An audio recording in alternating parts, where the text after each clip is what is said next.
हमारे चैनल पे मौजूद हैं video lectures on topology, graph theory, group theory, LaTeX और बहुत से मैथ के सब्जेक्ट्स के। और ये कोई बहुत ज़्यादा लेंथी लेक्चर्स नहीं हैं, बल्कि to the point, topic wise आपने जस्ट जो पॉइंट समझना होता है, वही बहुत ही छोटी-छोटी वीडियोज़ में एक्सप्लेन किए गए हैं। अस्सलाम वालेकुम। तो आज का जो लेक्चर है इसमें हम ये सीखेंगे कि अगर हमें एक डाटा सेट दिया हो, फ़र्ज़ करें ये एक डाटा सेट है, यानी चंद नंबर्स हैं, रैंडम नंबर्स हैं। उन रैंडम नंबर्स में से हमें ये कहा जाए कि सबसे बड़ी वैल्यू या सबसे छोटी वैल्यू ढूंढनी है, वही फॉर या इफ़ लूप को यूज़ करते हुए। तो हम कैसे करेंगे? ठीक है। इस वीडियो का भी मकसद क्या है कि हम फॉर और इफ़ लूप की मज़ीद प्रैक्टिस करें, उसको अच्छे से सीखें। ठीक है। तो ये एक एग्जांपल है फॉर और इफ़ की, उसको समझने के लिए, अच्छे से उसे अंडरस्टैंड करने के लिए। तो मैं आपको फिर दोबारा अर्ज ये करूँगा कि आप इसी तरीके से ये चंद रैंडम नंबर चूज़ करें। मैंने इस केस में 35 रैंडम नंबर दिए हैं, और आप खुद पहले एक दफ़ा ये कोड लिखने की कोशिश करें कि आपने जस्ट फॉर और इफ़ को यूज़ करते हुए उसमें से सबसे बड़ी वैल्यू कैसे अलग करनी है और सबसे छोटी वैल्यू कैसे अलग करनी है। ठीक है। तो अब मैं इसको लिखना शुरू करता हूँ। अगर आपने प्रैक्टिस कर ली है तो हम इसे अब मिल के करने की कोशिश करते हैं। आपने क्या करना है कि तमाम वैल्यूज़ उठानी है, पहले कॉपी करनी है। इधर से कॉपी की, कॉपी करने के बाद आपने इनको मैटलैब में कैसे लेके जाना है। अब आप एक एक वैल्यू लिखेंगे अगर यहाँ पर, तो वो तो बहुत देर लग जाएगी। आपने सिंपली यहाँ पर आना है, यहाँ पर आके आपने इस जगह पे क्लिक करना है। ये आपके पास एक मैट्रिक्स बन गया। आप इसे ओपन करें। ओपन करने के बाद आपने यहाँ पर क्लिक करना है और यहाँ पेस्ट कर देना है। वो तमाम वैल्यूज़ इधर आ गई हैं और ये मैट्रिक्स जो है वो आपके पास बन गया है 35/1 का। आप इसका कोई एक नाम दे दें। फ़र्ज़ करो हम इसको मैट्रिक्स को नाम दे देते हैं डाटा, के डाटा सेट है। ठीक है। अच्छा, उसके बाद जी अब हम इसका कोड लिखते हैं कि इसमें से हमने जो है सबसे बड़ी या सबसे छोटी वैल्यू को कैसे निकालना है उसके लिए। अच्छा, आप जितने कोड थे, हम क्लियर सीएलसी से शुरू करते थे ना, इसको क्लियर सीएलसी से शुरू नहीं करना, क्योंकि अगर हमने यहाँ पर पहले क्लियर सीएलसी कर दिया तो उसमें क्या होगा, ये जो डाटा सेट दिया हुआ ये तो उड़ जाएगा, जो डाटा हमने यहाँ पर फीड किया। हमने इस डाटा को यूज़ करना है। अच्छा, तो फिर अब इसका कोड हमने कैसे लिखना है कि इसमें से वो सबसे बड़ी वैल्यू को अलग कर ले। तो उसके लिए हमने मैट्रिक्स हमारे पास आ गया। ठीक है। तो अच्छा, वो मैट्रिक्स हमारे पास कॉलम की फॉर्म में है ना, हम पहले उसको उस जो है वो रो की फॉर्म में ले आते हैं।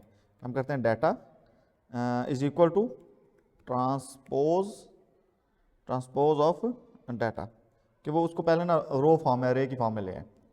ये करने के बाद अब हमने इसमें से सबसे बड़ी वैल्यू ढूंढनी है। उसके लिए हम लूप लगाते हैं for i equals to 1 to 35, 1 से 35 तक। वो क्या करे, अब इस लूप में क्या करे कि वो ये चेक करे। अच्छा, इस डाटा सेट की जो पहली वैल्यू है ना, वैसे करे कि उसे कोई नंबर दे दे, बी रख ले, बी इज इक्वल टू इस डाटा सेट की पहली वैल्यू, यानी वो क्या रखे, डाटा 1, कि जो डाटा वाला हमारे पास मैट्रिक्स है उसकी पहली कीमत जो है वो बी मैट्रिक्स आ गया। अच्छा, अगर हमने खुद हमारे पास ये रैंडम नंबर्स हैं, अब मैं इसमें से चेक करना चाहता हूँ कि जी सबसे छोटी वैल्यू कौन सी है। मैं क्या करूँगा, मैं करूँगा जी 2। अब चलें पहला कोड हम बनाते हैं सबसे बड़े वैल्यू का, कि जी मैं इसमें से देखना चाहता हूँ कि सबसे बड़ी वैल्यू कौन सी है। तो मैं क्या करूँगा, 2 मैंने चूज़ कर लिया पहला नंबर। अब मैं 2 को कंपेयर करूँगा सबसे, 2 1 से बड़ा है तो 2 ही है। अब 2 जो है वो 3 से छोटा है। अगला नंबर मेरे जेन में क्या रख लिया, 3 से बड़ा 5 है तो अब मैंने 3 छोड़ दिया, अगला नंबर रख लिया 5 से बड़ा 7 है, 7 रख लिया। फिर 9 बड़ा है तो मैंने 9 रख लिया। उसके बाद 64 बड़ा, अब मैंने 64 जेन में रख लिया। 64 को फिर 23 से कंपेयर किया, लेकिन वो छोटा था ना, मैंने छोड़ दिया, 64 ही रखा हुआ है जेन में। 56 नहीं, 64 ही ठीक है। 85, अब मैंने 85 रख लिया, 85 सबसे बड़ा है। इसी तरह से मैं देखता जा रहा हूँ आगे सारे ना। यही चीज़ मैंने मैटलैब को सिखानी है कि वो क्या करे, सबसे एक पहली कीमत को रख ले बी, उसके बाद हर नंबर को कंपेयर करे, जहां पर उसे उस नंबर से बड़ी वैल्यू मिल जाए ना, तो वो बड़ी वैल्यू को बी मान ले, बड़ी वैल्यू को वो बी रख ले। उसके बाद फिर कंपेयर करता जाए, जहां उससे बड़ी वैल्यू मिले उसको वो बी रख ले। इन दी एंड जो बी है ना, वो सबसे बड़ी वैल्यू होगी हमारे पास पूरे डाटा सेट में से। मैं क्या करूंगा, मैं करूंगा कि इफ आई इक्वल टू 1 से 35, if b is less than data set जो मैं बनाया, डाटा आई, डाटा मैट्रिक्स की ith वैल्यू, यहाँ ए रख, ये एक मैट्रिक्स है, जब नाम उसका डाटा रखा हुआ ए रख देते तब भी काम चल जाना था। ठीक है, तो फिर मैं ए आई कर देता, वो आपको थोड़ा उससे ना कंफ्यूजन हो कि डाटा जस्ट उस मैट्रिक्स का नाम है। डाटा आई का क्या मतलब है, डाटा मैट्रिक्स की पहली कीमत, या ए होता तो ए मैट्रिक्स की पहली कीमत। ठीक है। If b is less than data i तो वो क्या कर दे इसको, तो फिर वो क्या करे, वो रखे b इज इक्वल टू ए आई, फिर वो क्या कर ले b को जो है ना वो हमारे पास ए आई मान ले, यानी b को अपडेट करते वो जो बड़ी वैल्यू उसको b मान ले, और तमाम पे वो ये ऑपरेशन दोहराए और फिर उसके बाद एंड करे और फिर एंड करे, ठीक है। और हमें आंसर क्या चाहिए, largest value equals to b, largest value is equal to b। इन सबको हम हाइड कर देते हैं, हमें इन्हें देखने की जरूरत नहीं है, ठीक है जी। तो अब हम इस कोड को रन करके देखते हैं। तो जब हमने इसको रन किया तो अच्छा एरर आ गया, undefined function method A for input type, और सॉरी हमने यहाँ पर ए आई किया हुआ है, वो बाय मिस्टेक मैंने ए आई लिख दिया कि वो बी को क्या रख ले, अगर वो डाटा उससे बड़ा है तो डाटा आई ही, यानी वो जो बड़ी वैल्यू आएगी वो डाटा आई होगी ना, उसको डाटा रख ले। अब हमने इसको रन किया तो largest value 7, undefined function method A for input type table. अब वो अच्छा ये एरर नहीं है, अब हमें कोड रन हो गया है। अब ये क्यों आया, क्योंकि हमने CLC की कमांड नहीं थी यूज़ की भी, यहाँ CLC दोबारा यूज़ करते हैं, इसको इरेज करते हैं, दोबारा कोड को रन करते हैं। तो दोबारा हमने रन किया तो कोड हमारा रन हो गया। लार्जेस्ट वैल्यू हमारे पास इस डाटा सेट में से कौन सी निकली, 97, ठीक है।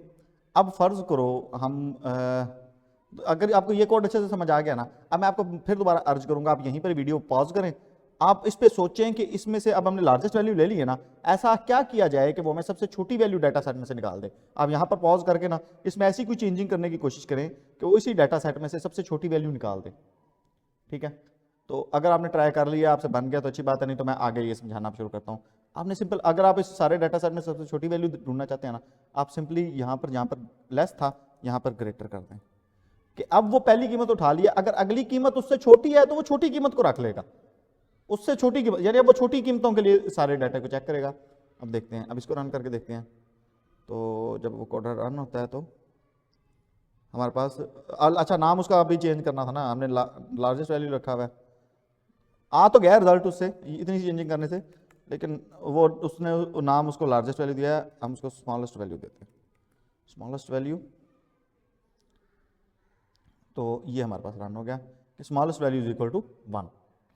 ये CLC नहीं था किया हुआ, CLC करके इसको रन करते हैं तो ये बेहतर तरीके से रिजल्ट शो कर देगा। तो इस तरीके से हमें इसमें पूरे डाटा सेट में से सबसे छोटी वैल्यू दे दी। तो ये भी हमारे पास क्या था असल में कि एक प्रैक्टिस थी कि हमने किस तरीके से फॉर और इफ लूप को किसी भी काम के लिए हम कैसे यूज कर सकते हैं, ठीक है।